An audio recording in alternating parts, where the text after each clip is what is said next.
Halo, selamat pagi pemirsa. iNews Pagi kembali hadir melengkapi informasi Anda pagi hari ini. Selain 3 berita utama tadi, sejumlah informasi menarik lainnya juga telah kami siapkan untuk Anda. Bersama saya Galuh Pandu. Dan saya Cika Mutazam, dan pemirsa inilah iNews Pagi selengkapnya.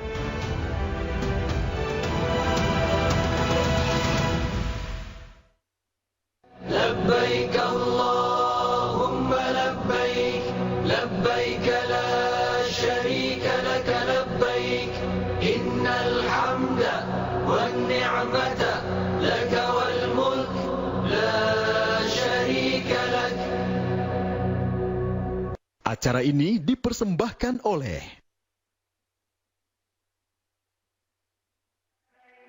Innal hamda wan ni'mata. Ya, pemirsa, kita saat ini menyimak bagaimana situasi terkini di dua kawasan, di Musdalifah dan juga di Mekah. Galuh dan juga pemirsa, kita sama-sama menyaksikan bahwa seluruh jemaah haji ini telah selesai melaksanakan puncak ibadah haji, yaitu wukuf di Arafah, dan selanjutnya para jamaah ini akan menuju Musdalifah untuk melakukan kegiatan selanjutnya.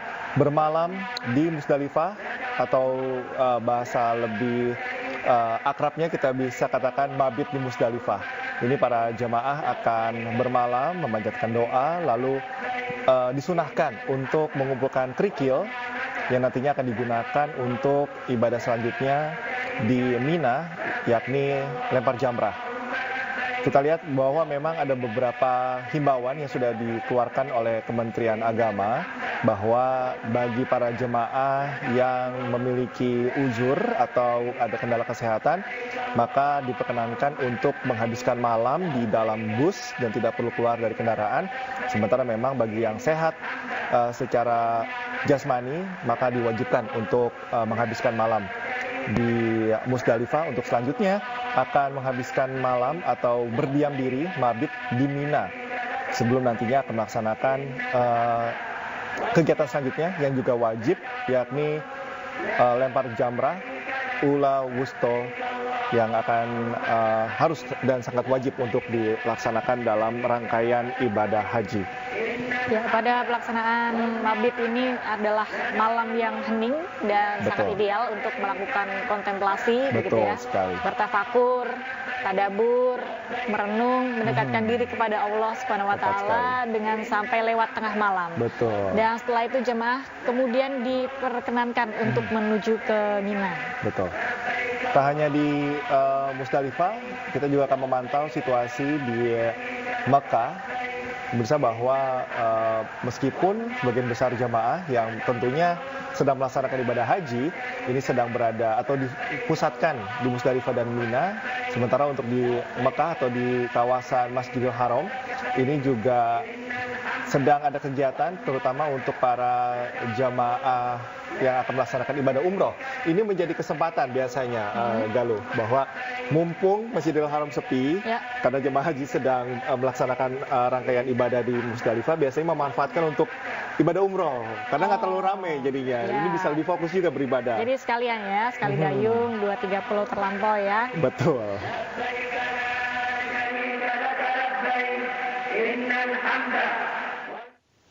Ya, usai prosesi wukuf di Arafah, jemaah haji Indonesia diberangkatkan ke Musdalifah. Dan sebanyak 55.000 jemaah mengikuti skema murur. Mulai pukul 7 malam waktu Arab Saudi, gelombang jemaah haji Indonesia secara perlahan meninggalkan Arafah menuju ke Musdalifah untuk bermalam mabit. Sekitar 55.000 jemaah atau 25% mengikuti skema murur, melintas dan berhenti sejenak di bus saat berada di Musdalifah, kemudian menuju ke Mina. Demi kelancaran perjalanan, halte dan bus murur yang terdiri dari jemaah risiko tinggi, lansia, disabilitas, berkursi roda dan pendamping dibedakan. Jemaah murur menggunakan halte khusus murur dan bus warna merah atau oranye. Alhamdulillah yang saya lihat relatif tertib gitu ya.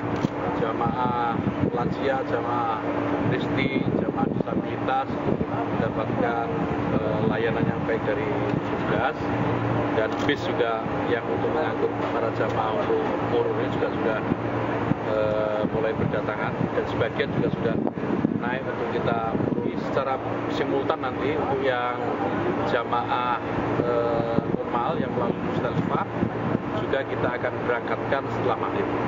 Jadi mudah-mudahan target kita supaya pemberangkatan jamaah dari Arafah ke Musdalifah maupun yang langsung turun ke Mina semua bisa berjalan dengan baik. Dan untuk informasi terkini Haji 2024, kita sapa rekan Suhud Nur Fadli yang berada di Arafah, Mekah, Arab Saudi. Ya, Assalamualaikum, selamat pagi waktu Jakarta. Rekan Suhud, apa rangkaian ibadah haji saat ini di sana? Ya, selamat malam atau dini hari waktu Arafah, Arab Saudi, Cikal dan Galuh. Dapat saya laporkan langsung dari kawasan Arafah di Mekah bahwasanya sekitar 5 menit yang lalu, jemaah haji Indonesia rombongan terakhir sudah diberangkatkan ke Musdalifah untuk melaksanakan mabit atau bermalam sejenak sebelum melanjutkan ke Mina untuk melakukan lontar jumroh, Ula Wusta dan Aqobah Galuh. Adapun jemaah haji Indonesia saat ini sudah dipastikan 241.000 atau jumlah terbesar jemaah haji Indonesia sepanjang sejarah sudah diberangkatkan ke Mina dan sebagian besar sudah diberangkatkan ke Musdalifah dan sebagian besar sudah tiba di sana, Galuh dan Cikal. Adapun saat ini petugas penyelenggara ibadah haji Indonesia Satuan Tugas Arafah sedang melakukan cek-recek atau sweeping ke 1.169 tenda jamaah haji untuk memastikan tidak ada jamaah haji yang tertinggal di Arafah untuk melaksanakan rangkaian ritual ibadah haji di Musdalifah dan Mina. Adapun sebelum berangkat ke Musdalifah, jamaah haji Indonesia dibekali dengan snack berat dan juga batu kerikil yang nantinya akan digunakan untuk melempar jumroh. Untuk mengantisipasi kepadatan di Musdalifah dan juga terjadinya kemacetan yang parah, jamaah haji Indonesia juga sebagian atau sekira 55.000 jemaah yang setara dengan 25% melaksanakan skema murur, Galuh dan Cikal. Skema murur ini diperuntukkan bagi jamaah haji Indonesia yang berisiko tinggi, lansia, disabilitas, berkursi roda, dan juga yang menggunakan pendamping. Hal ini nantinya jamaah haji Indonesia yang menggunakan skema murur tidak bermalam atau mabit di Musdalifah, melainkan hanya berhenti sejenak di atas bus untuk kemudian melanjutkan perjalanan ke Mina. Ini semua dilakukan untuk menjaga keselamatan dan juga kemaslahatan jemaah haji Indonesia, mengingat kondisi Musdalifah yang saat ini semakin terbatas imbas adanya pembangunan yang sedang dilakukan oleh pemerintah Kerajaan Arab Saudi di sana. Adapun selain dibekali dengan snack berat dan juga kerikil, jemaah haji Indonesia di Musdalifah nantinya juga tidak khawatir akan kehausan atau kelaparan karena di sepanjang jalan pemerintah melalui Kementerian Agama juga menyediakan cold storage atau lemari pendingin yang berisi makanan dan minuman bagi jemaah haji Indonesia. Mengingat situasi di Musdalifah adalah padang pasir yang tidak ada tempat untuk berteduh, Galuh dan Cikal. Selanjutnya jemaah haji Indonesia setelah bermalam di Musdalifah akan melanjutkan perjalanan ke Mina. Di Mina ini nantinya jemaah haji Indonesia akan melakukan lempar jumroh, Aqobah, Ula Wusta dan Aqobah, dan disempurnakan dengan bercukur rambut serta melakukan tawaf ifadah sebelum nantinya pulang ke tanah air gelombang pertama mulai 22 Juni mendatang, Galuh dan Cikal. Dapat saya laporkan juga bahwasanya sampai dengan hari ini 15 Juni tercatat ada 121 orang jamaah haji Indonesia yang meninggal dunia, baik di tanah air maupun tanah suci, dengan rincian 4 orang meninggal di Arafah, 87 orang meninggal di Mekah, 18 orang meninggal di Madinah, 3 orang meninggal di bandara, dan 9 orang meninggal di embarkasi di tanah air. Adapun bagi jamaah haji Indonesia yang meninggal nantinya akan dibadal hajikan dan keluarga almarhum akan mendapatkan santunan asuransi setelah prosesi ibadah haji 2024 ini selesai, Galuh, Cikal. Suhud mengingat prosesi nanti lempar jumroh ini adalah wajib, lalu bagaimana dengan jamaah yang memang secara fisik tidak memungkinkan melakukan itu? Apakah memang ada skema khusus yang sudah disiapkan? Iya, Cikal, bagi jamaah haji Indonesia yang saat wukuf sedang berhalangan karena sakit dan alasan lainnya, maka Kementerian Agama melakukan safari wukuf. Safari wukuf ini nantinya berlaku dua jenis. Yang pertama bagi jemaah lansia non pendamping, dan yang kedua safari wukuf yang dilakukan oleh Klinik Kesehatan Haji Indonesia. Di mana safari wukuf untuk Klinik Kesehatan Haji Indonesia ini berjumlah 182 jemaah. Adapun dari lansia non pendamping tercatat 288 jemaah. Nantinya setelah safari wukuf, jemaah akan kembali ke hotel transit atau ke Klinik Kesehatan Haji Indonesia atau ke rumah sakit yang ada di Arab Saudi. Sedangkan perihal rangkaian ritual ibadah lainnya seperti lempar jamrah dan seterusnya bisa dibadalkan atau digantikan, begitu, Cikal. Oke. Ya, Suhud, mengingat ini adalah safari wukuf dan banyak perjalanan yang dilakukan, apa saja hal-hal yang bisa disarankan kepada para jemaah haji?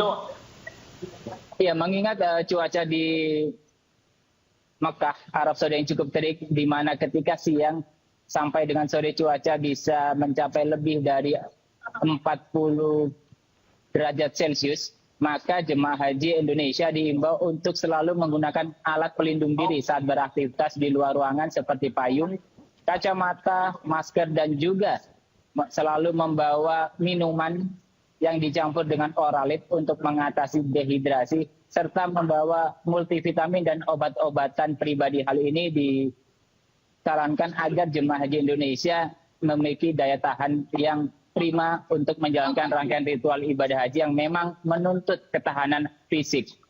Galuh.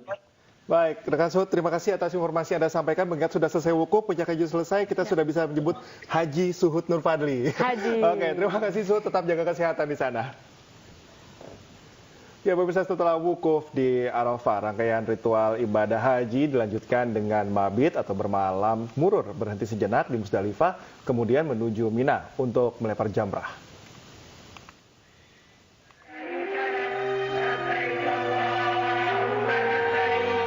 Demi keselamatan dan kemaslahatan jemaah haji Indonesia, Kementerian Agama mengatur jadwal lempar jamrah di Mina.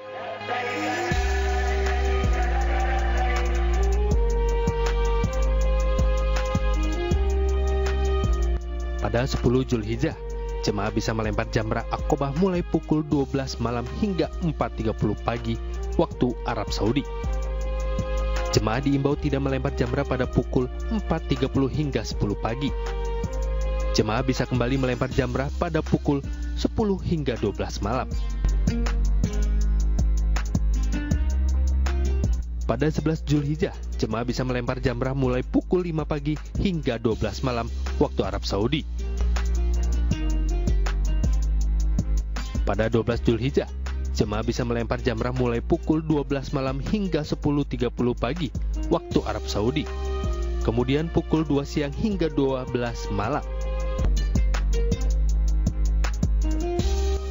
Pada 13 Zulhijjah, jemaah bisa melempar jamrah mulai pukul 12 malam hingga 5 sore waktu Arab Saudi. Labbaik Allahumma labbaik, labbaik la syarika laka labbaik, innal hamda wan ni'mata laka wal mulk la syarika lak. Acara ini dipersembahkan oleh Pemirsa, libur panjang Idul Adha, ruas tol Cileunyi Kabupaten Bandung, Jawa Barat pada Sabtu malam mengalami kemacetan. Antrean terjadi dari arah Jakarta sejauh 3 km menuju gerbang tol Cileunyi. Ribuan kendaraan dari arah Jakarta nampak bergerak perlahan menjelang gerbang tol Cileunyi Kabupaten Bandung. Tingginya volume kendaraan mengakibatkan antrean cukup panjang sejauh 3 km menuju gerbang tol Cileunyi. Sabtu malam diperkirakan merupakan puncak arus mudik saat momen libur panjang atau 2 hari jelang perayaan Idul Adha, sehingga banyak masyarakat memanfaatkan untuk pulang ke kampung halaman. Selain di dalam tol, pemirsa, kita melihat bersama bahwa lonjakan kendaraan juga terjadi di jalur arteri Cinunuk hingga Dangdeur, Rancaekek, Kabupaten Bandung. Guna mengurai antrean di jalur arteri, petugas kepolisian dari Satlantas Polresta Bandung melakukan pengaturan lalu lintas di titik-titik kemacetan.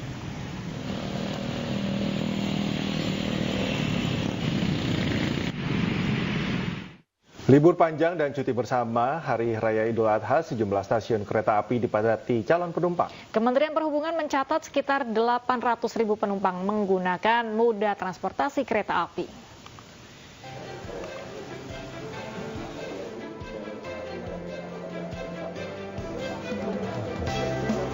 Terjadi kepadatan atau penumpukan calon penumpang kereta api di loket pemeriksaan tiket stasiun Lempuyangan, Kota Yogyakarta pada Sabtu siang. Penumpukan ribuan calon penumpang kereta api jarak jauh ini terjadi seiring memasuki awal libur panjang dan cuti bersama Hari Raya Idul Adha. Selain arus keberangkatan, kepadatan penumpang juga terjadi di arus kedatangan. Saya dari Bekasi. Dari Bekasi. Rencana berapa hari di Jogja? Saya rencana 4 hari. 4 hari. Yang ini tiap liburan sering ke Jogja atau seperti apa ini? Saya hampir tiap tahun sih. Tiap tahun itu. Sementara itu, 18.000 penumpang yang menggunakan WUS atau kereta api cepat Jakarta-Bandung dari arah Jakarta menuju Bandung membadati stasiun kereta api cepat Padalarang, Kabupaten Bandung Barat, Jawa Barat. Kenaikan mencapai 20% dibandingkan hari biasanya, dengan okupansi penumpang mencapai 75-85%. Pihak KCIC mengantisipasi lonjakan penumpang dengan mengoperasikan 48 perjalanan dengan kereta cepat WUS atau sebanyak 28.000 tempat duduk per hari. Sudah berada di sekitar 75 sampai dengan 85%. Diprediksi jumlahnya akan mencapai sekitar 18.000 penumpang. Jumlah tersebut meningkat 20% jika dibandingkan hari-hari biasa sebanyak 15 sampai dengan 16.000 penumpang per hari.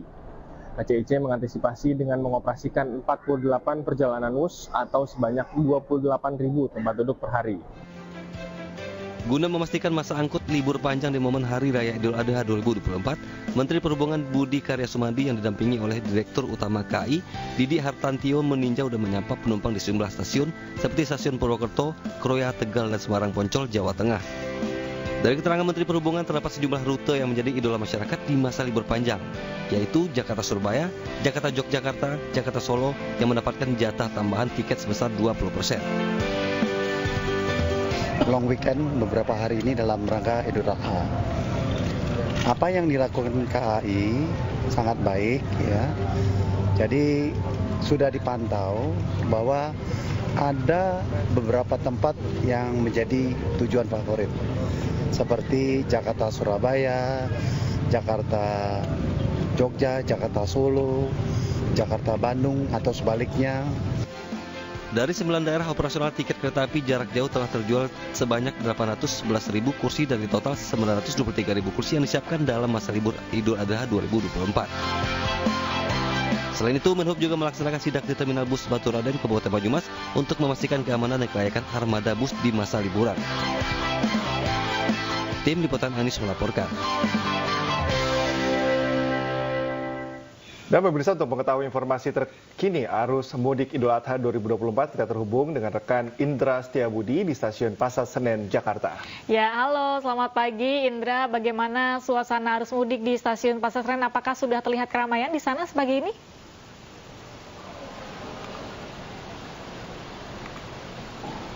Ya, selamat pagi Galuh, Cikal, dan juga pemirsa. Dapat kami informasikan situasi terkini di momen libur panjang dan juga mendekati H-1 Idul Adha 1445 Hijriah, yang mana pantauan dari kami dari pagi hingga saat ini terus meningkat jumlah pengunjung, yang mana tadi sempat terjadi kepadatan di area parkir dan juga di area belakang saya, dan namun segera terurai karena memang sebagian masyarakat sudah masuk ke dalam peron kereta api.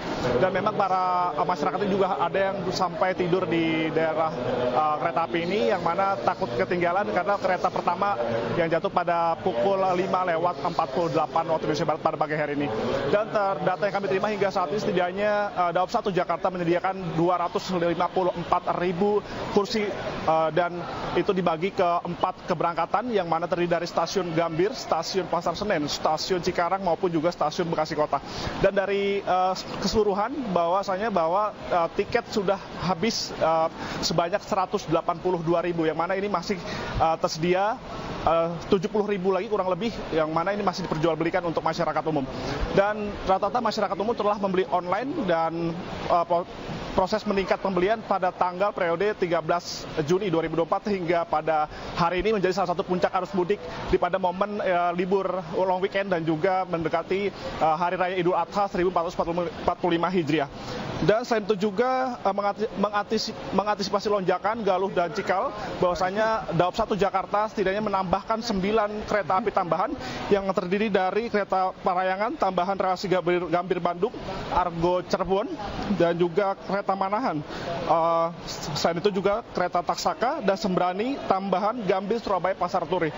Selain itu juga terkait kota tujuan, bahwasanya kota ini yang masih diminati yakni kota Surabaya, Semarang, Tegal, dan juga Bandung, Galuh, dan juga Cikal.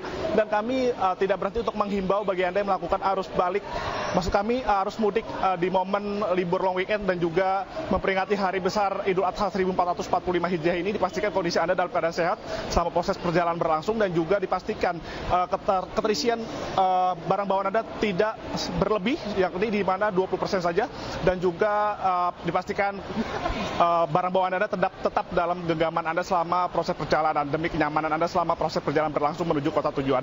Sementara itu, Galuh. Baik, terima kasih Indra Setiabudi atas laporan Anda. Selamat bertugas kembali dan selamat bermudik bagi yang melakukan mudik di libur panjang Idul Adha ini. Anyway, emang Galuh mudik? Sepertinya tidak, karena kita bekerja ya. Saya mudik kayaknya. Mudik kemana tuh? Rahasia. Tapi rahasia. Rencana kemana nggak gitu? Enggak ada rencana kemana. Rencananya bekerja ke studio. Makan kambing. Oh, bikin makan kambing. Makan kambing. Kenapa begitu? Karena kambing itu adalah daging terenak kedua di dunia. Wow, kalau saya tetap sukanya daging ayam. Ya pokoknya mau libur atau tidak kita tetap nikmati. Tetap menikmati, tetap harus makan dan jaga kesehatan ya. Ya, betul sekali. Dan pemirsa, Anies Pagi akan kembali usai jeda. Tetaplah bersama kami.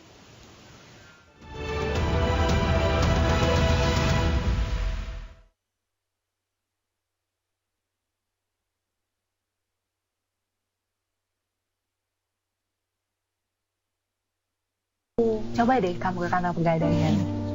Apa benar Mas, kalau di Pegadaian itu ada produk pembiayaan Porsi Haji Plus yang nggak perlu menunggu waktu lama? Bapak dan Mbak bisa menggunakan produk pembiayaan Porsi Haji Plus yang merupakan layanan pembiayaan Porsi Haji dengan masa tunggu 5-7 tahun. Jangan biarkan masa tunggu menghalangi impian Anda. Produk pembiayaan Porsi Haji Plus adalah langkah awal perjalanan haji lebih cepat. iNews Files, Minggu pukul 9 pagi.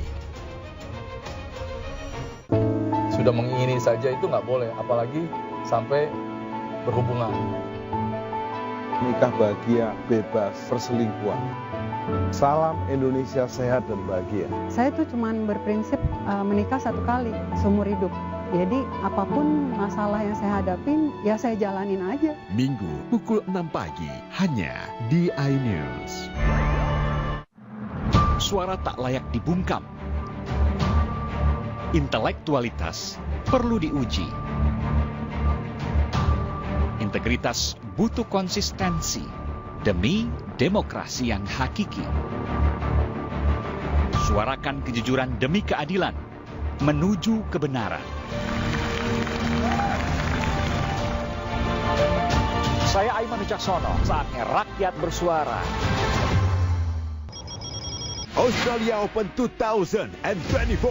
Persaingan jawara badminton dunia semakin sengit di laga puncak. Semifinal Sabtu 15 Juni. Final Minggu 16 Juni.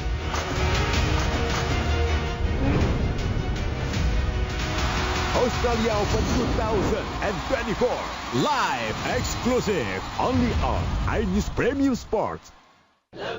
Tawakal dari Baitul Asyik. 2 orang diberangkatkan dalam dari Doha melalui jalur Makassar saat ini masih. Saksikan terus Kupenuhi Panggilanmu Haji 2024 di setiap program berita iNews.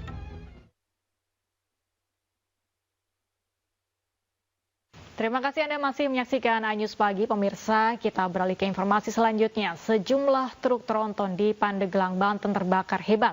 Sempat terdengar suara ledakan akibat kebakaran tersebut. Meledak itu meledak. Ada orang nggak itu? Pak, jangan air. Jangan air ngalir. Nyebar. Inilah detik-detik terbakarnya sejumlah truk tronton di Desa Cingjakan, Kecamatan Bojong, Pandeglang, Banten. Allahu Akbar. Kobaran api dan asap hitam tebal membumbung tinggi di area terjadinya kebakaran. Supir mobil tangki. Woi, mobil yang bisa pindahin. Tampak sejumlah karyawan panik dan mengevakuasi kendaraan lain agar tidak ikut terbakar. Penyebab kebakaran pun masih diselidiki. Itu berkisar di jam istirahat, Pak. Yang pasti kita masih dalam proses pencarian keterangan dan saksi. Seperti itu. Kerusakan yang dialami oleh PT sendiri berupa apa ya, Pak? Apa itu, Pak? Kira-kira, Pak? Itu ada beberapa kendaraan dari perusahaan, tapi sampai saat ini belum bisa secara detail belum bisa karena masih dalam tahap pendataan. Guna penyelidikan lebih lanjut, pihak kepolisian telah memberikan garis polisi di sejumlah kendaraan yang hangus terbakar dan meminta keterangan dari sejumlah saksi. Dari Pandeglang, Banten, Iskandar Nasution, iNews melaporkan.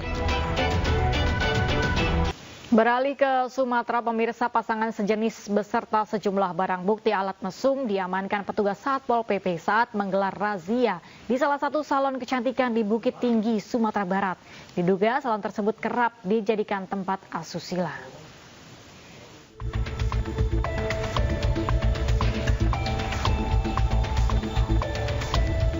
Petugas Satpol PP bersama warga mengamankan seorang pria diduga pasangan sejenis di pinggir jalan kawasan Pulai Anaye, Mandiangin, Kota Bukit Tinggi, Sumatera Barat.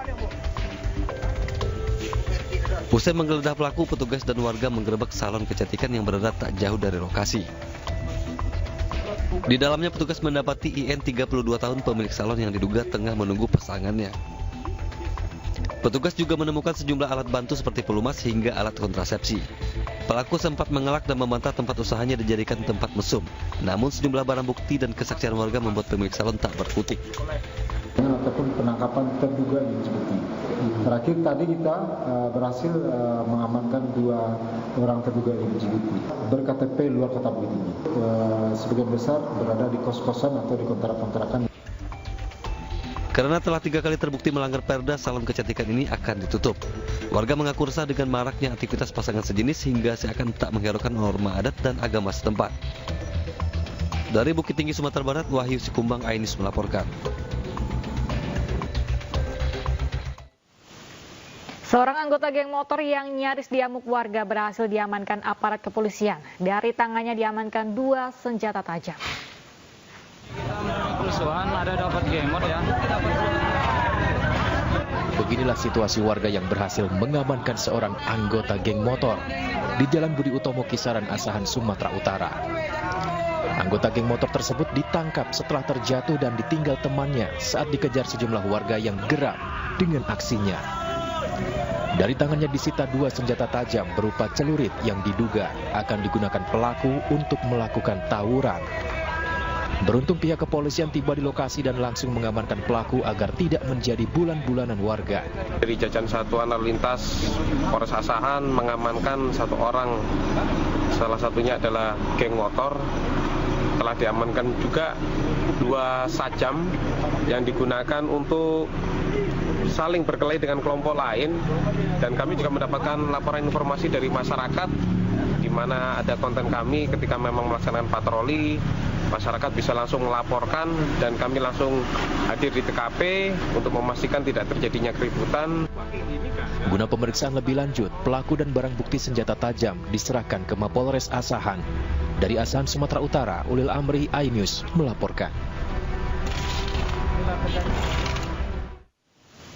Dramatis, pemirsa, penangkapan seorang pengedar sabu di Kabupaten Ogan, Komering Ilir, Sumatera Selatan jadi tontonan.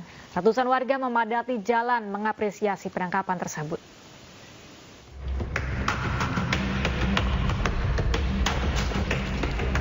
Polisi meringkus EA 37 tahun, seorang pengedar sabu di sebuah pondok di Desa Mangunjaya, Kecamatan Sirah, Pulau Padang, Okan Komering Ilir, Sumatera Selatan. Selain menangkap pelaku, 2 paket sabu, 45 pirek, 11 sajam, 8 buah bong, serta 2 timbangan disita petugas dari lokasi. Selain itu, polisi juga membongkar pondok yang kerap digunakan untuk tempat pesta narkoba di desa tersebut. Penangkapan pelaku mengundang perhatian ratusan warga yang memadati jalan. Penangkapan pelaku juga disambut baik warga lantaran sudah sangat meresahkan.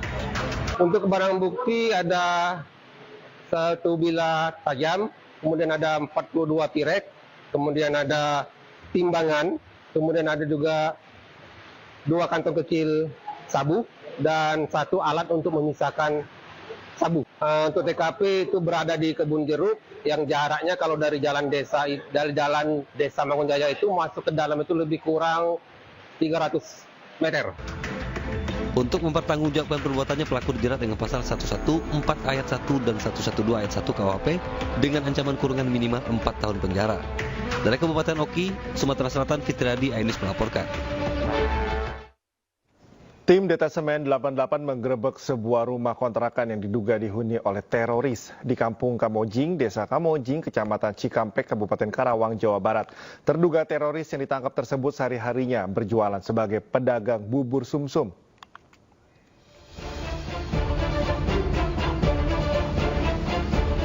Tim Detasemen 88 menggerebek sebuah rumah kontrakan yang diduga dihuni oleh teroris di Kampung Kamojing, Desa Kamojing, Kecamatan Cikampek, Kabupaten Karawang, Jawa Barat. Penggerebekan dilakukan sejak Sabtu pagi dini hari. Kontrakan tersebut ditempati seorang pedagang bubur sumsum. Terduga teroris tersebut diamankan dan dibawa petugas Detasemen 88. Selain pelaku, tim Densus 88 juga mengamankan sejumlah bungkusan yang diduga berisi serbuk berwarna kuning dan putih yang diduga bahan peledak bom. Ya. Tahu mah dia dagangnya di dekat Desa Cikampek. Setiap pagi, kalau sore jogging gitu. Oh dia sore jogging gitu. Jadi jualan apa dia? Bubur sumsum. Bubur sumsum. Pasca penggeledahan, warga dilarang mendekati rumah kontrakan tersebut. Polisi juga masih berjaga-jaga di lokasi. Dari Karawang, Jawa Barat, Rudi Setiawan, Ainus melaporkan. Kita beralih ke berita selanjutnya, pemirsa. Jelang sidang pra-peradilan yang digelar 24 Juni mendatang, tim kuasa hukum Peggy Setiawan menyiapkan sejumlah berkas dan saksi ahli. Bahkan sejumlah bukti kuat dari status media sosial Peggy Setiawan pun sudah disiapkan.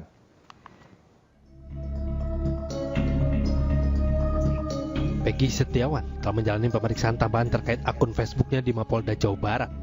Dari media sosial tersebut menunjukkan pada Agustus 2016 silam, keberadaan Peggy Setiawan di Bandung bukan di Cirebon. Namun hal ini tidak diungkap oleh penyidik dalam berita acara pemeriksaan tambahan. Terkait hal tersebut, kuasa hukum Peggy Setiawan akan menyiapkan menjadi barang bukti kuat dalam sidang pra-peradilan. Pada saat BAP tambahan itu kan banyak Facebook yang ditunjukkan oleh kepolisian yang memberatkan Peggy. Kemudian seolah-olah diarahkan Peggy Setiawan itu adalah benar-benar pelakunya dan sebagai pembunuh Vina dan Eki. Namun polisi pun tidak menunjukkan FB Peggy yang meringankan, karena kami pun punya bukti dari hasil dari print out Facebook Peggy yang statusnya saat itu ada di Bandung. Sementara itu diketahui tim kuasa hukum Peggy telah mengajukan pra-peradilan di Pengadilan Negeri Bandung, Jawa Barat, Selasa 11 Juni 2024. Rencananya sidang pra-peradilan perdana digelar Senin 24 Juni 2024 pukul 9 pagi yang dipimpin Hakim Tunggal. Dari Cirebon, Jawa Barat, Toy Skandar, Ainus melaporkan. Kuasa hukum Peggy Setiawan melakukan perlawanan dengan mengajukan gugatan pra-peradilan. Sementara itu Polda Jawa Barat mengaku siap menanggapi gugatan tersebut.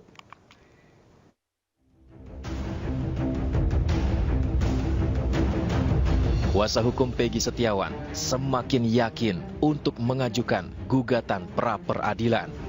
Hal ini didasari bukti keterangan saksi, media sosial, dan kasbon pembayaran gaji yang semakin membuktikan bahwa Peggy berada di Bandung saat peristiwa pembunuhan Vina dan Eki di Cirebon 2016 lalu. Yang memang mengetahui dan ia melihat sendiri, mengalami sendiri pada saat kejadian, bahkan sebelum kejadian kurun waktu dari mulai Juli, Agustus, September, Oktober, November sampai Desember bahwa Peggy Setiawan berada di Bandung. Itu kami sudah persiapkan.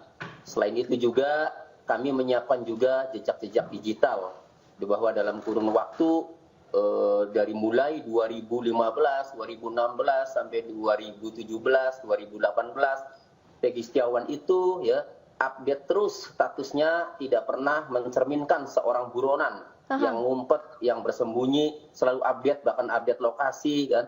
Kemudian ada beberapa catatan kasbon, catatan pembayaran gaji ya, itu diantaranya. Menanggapi hal itu, Polda Jawa Barat juga telah mempersiapkan tim yang khusus dibentuk untuk menanggapi gugatan pra-peradilan dari pihak tersangka Peggy Setiawan. Tim pra-peradilan ini dibentuk tentunya untuk menghadapi gugatan permohonan pra-peradilan dari tersangka PS atau kuasa hukumnya. Ya. Nah, sejauh ini Bapak Kapolda telah memerintahkan untuk membentuk tim tersebut dan sudah dibentuk. Polda Jabar memastikan proses penyidikan berjalan sesuai dengan prosedur dan selalu dalam pengawasan tim pengawas internal maupun dari komponen lain. Tim Liputan iNews melaporkan. Pasca pemeriksaan tambahan terkait akun Facebook Peggy, Polda Jawa Barat memanggil 2 nama teman Peggy untuk dimintai keterangan di Mapolres Cirebon, Kota Jawa Barat. Sementara saksi yang diperiksa hanya mengenal Peggy di tempat mancing dan hanya bertemu sebanyak 3 kali.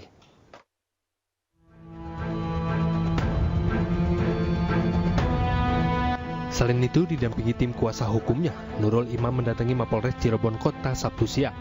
Saksi tambahan yang merupakan teman Peggy Setiawan tersebut menerima surat panggilan pemeriksaan pada Jumat malam kemarin. Selain itu, Nurul Imam, petugas juga memanggil Dede, teman Peggy yang sempat melakukan chat di tahun 2015. Nurul mengaku siap memberikan keterangan sepengetahuannya terkait pertemanannya dengan Peggy Setiawan yang telah ditetapkan sebagai tersangka dalam kasus Vina. Saksi hanya bertemu Peggy 3 kali di tempat mancing di kawasan Samadikun, Kota Cirebon. Di luar itu, saksi tidak pernah berjumpa hingga tak mengetahui aktivitas Peggy. Pernah ketemu sama Peggy? Pernah. Berapa kali? 2-3 kali. Oh gitu. Hanya sekilas doang berarti ya? Iya. Ketemu di mana? Dibawa sama teman main. Di daerah mana? Main di rumah mancing. Oh mancing? Iya. Laut? Oh jadi aktivitasnya memang kalau ketemu Peggy mancing aja? Iya, mancing ke laut. Oh. Nggak ada aktivitas lain? Iya. Nggak pernah nongkrong gitu ya? Iya, di laut itu. Sementara pemanggilan 2 saksi ini merupakan lanjutan dari pemeriksaan tambahan terkait akun Facebook Peggy beberapa waktu lalu. Keduanya diperiksa setelah melakukan percakapan dengan Peggy di tahun 2015. Terkait chat dari Facebook. Apa isi chatnya? Isi chatnya ya nantilah kita utarakan setelah pemeriksaan. Karena kita juga belum tahu detailnya seperti apa. Nah, seberapa dekat ini si Nurul ini dengan si Peggy? Tidak terlalu dekat karena si Nurul ini hanya dikenalkan dari temannya si Dede. Tidak kenal langsung. Saat ini 2 saksi tengah menjalani pemeriksaan di kantor Satreskrim Polres Cirebon Kota. Dari Cirebon, Jawa Barat, Toy Iskandar, iNews melaporkan. Pemeriksaan tambahan dijalani oleh Peggy Setiawan di Polda Jawa Barat. Polisi memeriksa akun media sosial Peggy dan mengajukan puluhan pertanyaan pada Peggy.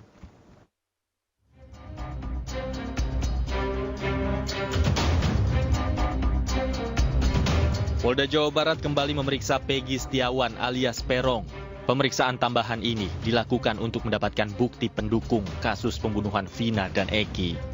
Dalam pemeriksaan tambahan ini, polisi mengecek akun Facebook Peggy sekaligus mengajukan 28 pertanyaan. Tim kuasa hukum Peggy beranggapan bahwa pemeriksaan tambahan ini tidak ada relevansinya dengan kasus pembunuhan Vina dan Eki. Pasalnya dalam pemeriksaan tersebut, penyidik mencocokkan pertemanan hingga status media sosial Peggy dari tahun 2015 hingga tahun 2016. Dari akun media sosial Peggy terungkap jika pada 27 Agustus 2016 Peggy tidak berada di Cirebon. Sana ada saya kecurigaan bahwa akun Facebook di 2016 pembicaraan Peggy dengan teman-temannya seolah-olah dicocok-cocokkan bahwa Peggy adalah pelakunya. Seperti status yang dicocok-cocokkan kemarin itu di tahun 2015, makanya kan tidak ada korelasinya dengan tahun 2016, jauh sekali gitu. Seperti itu kan, itu obrolan anak-anak muda biasa, makanya kenapa harus ditarik garis merah bahwa Peggy adalah pelakunya dari status-status tersebut. Hasil pemeriksaan psikologi hingga akun media sosial Peggy memperlihatkan bahwa alat bukti untuk menjerat Peggy Setiawan sangat lemah. Dari Cirebon, Jawa Barat, Toh Iskandar, iNews melaporkan. Beralih ke informasi lain, pemirsa, Jakarta Fair kembali digelar dalam rangka Hari Ulang Tahun Jakarta ke-497. Di Jakarta Fair ini, para pengunjung dapat menikmati beragam kuliner, diskon produk, serta panggung hiburan yang menampilkan sejumlah artis papan atas ibu kota.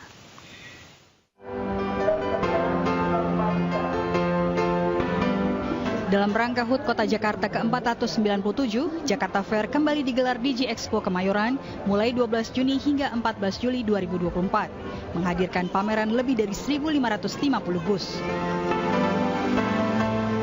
Di Jakarta Fair, para pengunjung bisa menikmati beragam kuliner menarik, diskon berbagai produk, serta panggung hiburan yang menampilkan sejumlah artis papan atas ibu kota. Warga pun menyambut antusias dengan memanfaatkan promosi untuk berbelanja ataupun untuk sekedar berlibur bersama keluarga.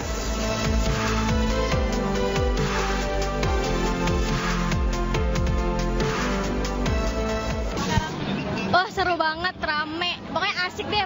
Pokoknya hampir tiap tahun sih ke sini. Bahkan bisa 3 kali dalam tiap tahun ini. Jadi nggak bosan sih, soalnya karena berburu-buru gitu, karena kan kalau misalkan rame gini kan nggak ke-explore semua. Jadi kayak harus 2 atau 3 kali ke sini. Sementara itu, para pengelola tenan di Jakarta Fair mengaku kebanjiran rejeki yang setiap harinya dikunjungi ratusan ribu orang. Susah diprediksi banget. Ini awalnya ini hari keempat dalam pameran ini. Alhamdulillahnya respon dari teman-teman yang datang ke Jakarta Fair ini sangat besar. Kita aja di 3 hari pertama kita bisa menjual 100.000 cup. Antusiasnya di booth ini. Nah, bagi pengunjung yang ingin datang ke Jakarta Fair, bisa langsung membeli tiket ke loket atau mengakses kanal online loket Jakarta Fair. Harga tiket masuk Jakarta Fair beragam, mulai dari Rp40.000 di hari Senin, Rp50.000 di hari biasa, Senin sampai Jumat, dan Rp60.000 di hari libur dan di akhir pekan. Dari Jakarta, Elsie Casey, Sadu Budi Santoso, iNews melaporkan. Pemirsa, guna memberi dampak positif bagi lingkungan di industri tekstil, penanaman pohon agave dilakukan sebagai bahan baku tekstil yang lebih berkelanjutan. Puluhan bibit pohon agave ditanam untuk diperkenalkan kepada masyarakat.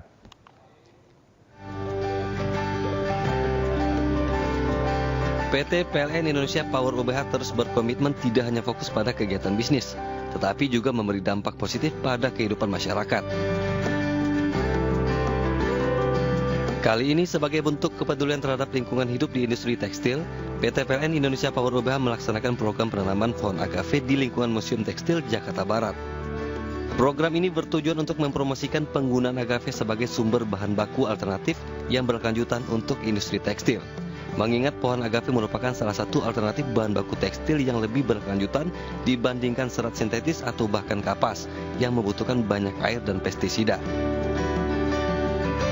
Hari ini mendorong teman-teman bersama dengan Museum Tekstil dalam program penanaman pohon agave sebagai salah satu alternatif ya dalam penggunaan bahan baku tekstil yang lebih ramah lingkungan dan mendukung ekonomi hijau. Di Museum Tekstil ini kita punya taman pewarna alam dan juga ada taman serat ya. Jadi pengunjung kita perkenalkan bahan-bahan untuk membuat wastra Indonesia itu apa saja. Secara bertahap, puluhan bibit pohon agave ditanam di lingkungan Museum Tekstil dan dirawat untuk nantinya diolah sekaligus diperkenalkan kepada para pengunjung. Dari Jakarta, Amrina Rida, Iresya Wahyudi, iNews melaporkan. Pemirsa, Yayasan Pendidikan Islam Al-Azhar akan menjalankan sholat Idul Adha pada pagi ini. Dan untuk mengetahui informasi lebih lanjut, kita terhubung dengan rekan Camar Hainda di Masjid Al-Azhar, Kebayoran Baru, Jakarta Selatan. Camar, bagaimana persiapan sholat Idul Adha di sana? Ya baik, selamat pagi Cikal, Galuh dan juga pemirsa. Benar sekali, seperti diketahui bahwasanya pemerintah Indonesia ini sudah menetapkan 10 Zulhijjah ataupun juga Hari Raya Idul Adha pada esok hari 17 Juni 2024. Namun ada yang berbeda, di mana Yayasan Pendidikan Islam Al-Azhar dan kami juga saat ini sudah berada di Masjid Agung Al-Azhar Kebayoran Baru, Jakarta Selatan yang akan melaksanakan sholat Id 1 hari lebih cepat dari yang ditetapkan oleh pemerintah. Adapun keputusan tersebut sudah berdasarkan kepada keputusan pengurus takmir masjid, dan tadi kami juga sudah melihat sejumlah persiapan yang dilakukan. Saat ini saya sudah berada di lantai 2, di mana lantai 2 ini adalah untuk jemaah laki-laki, sementara untuk jemaah perempuan ini ada di lantai dasar. Dan kami menyusun persiapan beserta dengan pengamanan yang dilakukan. Tadi juga tidak hanya di dalam masjid saja, namun juga di luar masjid ini sudah dipasang garis-garis pembatas untuk syaf yang disediakan, dan total ini kapasitas bisa menampung sampai dengan 12.000 jamaah, baik yang ada di dalam maupun juga di luar ataupun juga selasar dan juga di parkiran dari Masjid Agung Al-Azhar Jakarta Selatan. Dan untuk mengetahui informasi selengkapnya mengenai pelaksanaan ibadah dari sholat Idul Adha hari ini, saya akan berbincang bersama dengan Bapak Tatang Komara selaku Kepala Kantor Masjid Agung Al-Azhar. Selamat pagi. Assalamualaikum Pak. Waalaikumsalam warahmatullahi wabarakatuh. Kami dari pengurus Masjid Agung Al-Azhar selaku pengurus takmirnya, Pak. Pak Tatang, bisa dijelaskan bagaimana penyelenggaraan sholat Id yang hari ini 1 hari berbeda dari yang ditetapkan oleh pemerintah, sama seperti tahun lalu berarti apa ya? Baik, terima kasih. Assalamualaikum sekali lagi kepada seluruh pemirsa iNews TV Pagi. Ya, kami dari masjid tentunya ada keputusan kesepakatan dari pengurus takmir Al-Azhar, tentunya atas nama pengurus YPI Al-Azhar. Jadi YPI adalah Yayasan Pesantren ya Al-Azhar, memutuskan bahwa sesuai dengan pengumuman pemerintah Saudi Arabia bahwa jatuh wukuf itu pada tanggal 15 Juni 2024, maka kami Keluarga Besar YPI Al-Azhar memutuskan untuk sholat Idul Adha adalah hari esoknya, yaitu tanggal 16 Juni 2024, tepatnya hari Ahad. Jadi dasar kami adalah berangkat dari pelaksanaan wukuf di Arafah.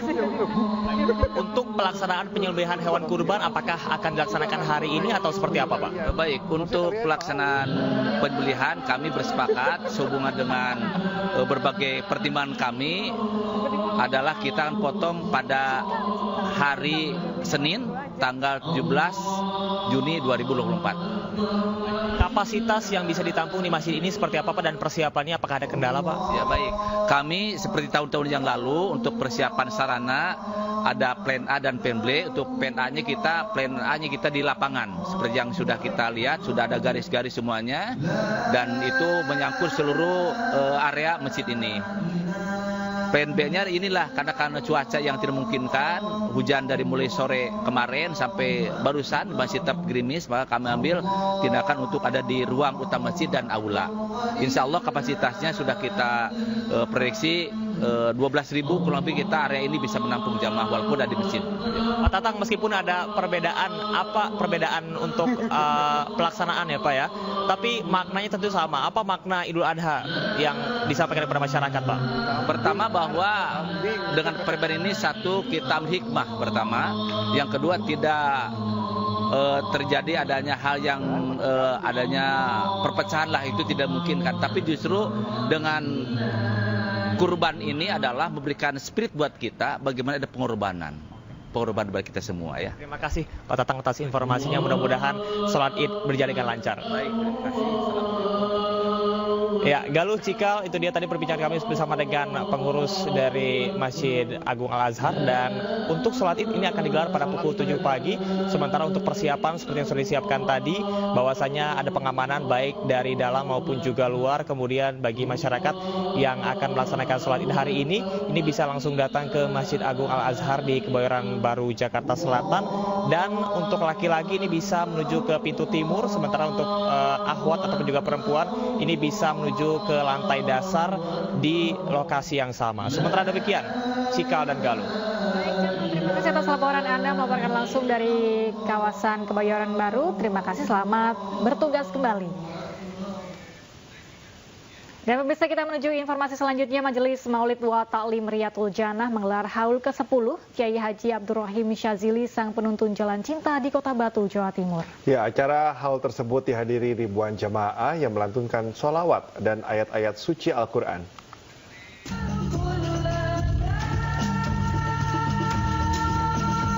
Suara merdu pembacaan salawat Nabi oleh mursyid bergema mengawali haul ke-10 Kiai Haji Abdul Rahim Syazili di pelataran Pondok Pesantren Ar-Riyadul Jannah. Putra Kiai Haji Abdul Rahim Syazili atau Gus Rofi memimpin langsung acara haul ke-10 sang penuntun jalan cinta di Kota Batu, Jawa Timur. Kegiatan ini mewadahi kebersamaan dan mempererat tali ikatan persaudaraan sesama pengurus Majelis Riyadul Jannah di seluruh Indonesia hingga luar negeri.